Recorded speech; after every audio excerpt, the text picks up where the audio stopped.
Good morning students. Welcome to the digital classes of Lal Bagh Girls Intermediate College. This is Ma'am Spring in her English classes, and this class of mine is for class 11. Class 11, I'm going to start with your lectures from today, and as you know that your syllabus has changed this year, so the book prescribed for you this year is the Balaji publication, which is written according to the syllabus which is prescribed by UP Board syllabus. This book has two sections in it. One is the Hornbill, which is a literature textbook, and the other is the Snapshots supplementary reader. See, this is what your book looks like.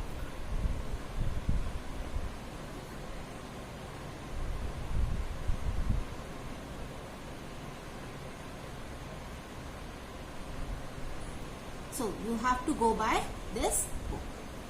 So let us start with the Hornbill first. Hornbill is the book that contains prose pieces from biographies, travelogues, science fiction, art, and contemporary descriptive prose lessons written by eminent writers from different parts of the world. They also include journalistic writings. The play included in the book is based on a theme that will particularly identify with as it is in a lighter mood. The poems included in the book communicate universal sentiments and appeal to contemporary understanding to respond and appreciate. This was about your book Hornbill. And the first chapter of your book is the portrait of a lady. This is a prose section, and in this prose section we are going to start with the portrait of a lady written by Khushwant Singh. Before we start with the chapter, let me tell you that what are the things which you have to do. You have to do the detailed explanation of the lesson along with the meanings of the difficult words, and then the explanation of the passages one by one, and the exercises and question answers given at the back of the lesson. So these are the things which you have to do in this prose section. Portrait of a Lady is the story of the author Khushwant Singh himself. He describes his relationship with his grandmother. Over the years, he pens down her daily activities and how she evolved as a character as time passed by. He explains her appearance, which helps create an image in the reader's mind. That is why the name of the chapter is The Portrait of a Lady. Students, I'll be giving first the summary of the lesson, so that when I'll give the explanation of the chapter, it will be easy for you to correlate it with the story.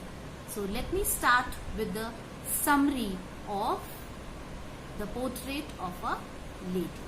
The chapter The Portrait of a Lady is the story of the author and his grandmother. The grandmother was an old woman with a wrinkled face. The author had always seen her like this for the past 20 years. She appeared to be so old that he could not imagine her being young and pretty. Someone who had a husband. She was short, fat, and slightly bent. The author had seen his grandfather's portrait, an old man with a turban and a long white beard covering his chest. To the author, his grandmother didn't seem like a man who could have a wife and children, but someone who could have lots of grandchildren. His grandmother used to move around the house in spotless white, with her one hand resting on her waist and her other hand counting the beads of her rosary. In the initial days, the author and his grandmother had a good relationship. She used to wake him up and get him ready for school. She used to pack the things required for him for the day and walked him to school every day. She used to visit the temple that was attached to this school. She had a routine of reading the scriptures. The author, along with other children, sat on the veranda singing alphabets and morning prayers. They both used to come back home together with the stray dogs roaming around them, as his grandmother would carry the stale chapatis to feed them. Soon, the parents of the author, who went to the city to settle in, called him. As they reached the city, his relationship with his grandmother took a turn. Though they shared the room, their bond grew apart. He started going to an English medium school. She no longer accompanied him to his school, and there were no longer stray dogs who roamed around them while walking back home. She, however, used to ask him about his day and what he had learned. She didn't understand anything, as everything was in another language which she could not understand. She did approve of the new syllabus that he was studying, because she thought that they did not teach him about God and the scriptures. They saw less of each other. As the day passed, he grew older and soon went to the university. He had his own room, and this made their relationship sour. She stopped talking to everyone and spent her whole day sitting at her spinning wheel, reciting prayers and moving beads of the rosary with one hand. However, she loved feeding sparrows in the veranda at dawn. Breaking bread into pieces and feeding it to the birds was her daily routine. The birds would sit on her legs, her head, some even on the shoulders.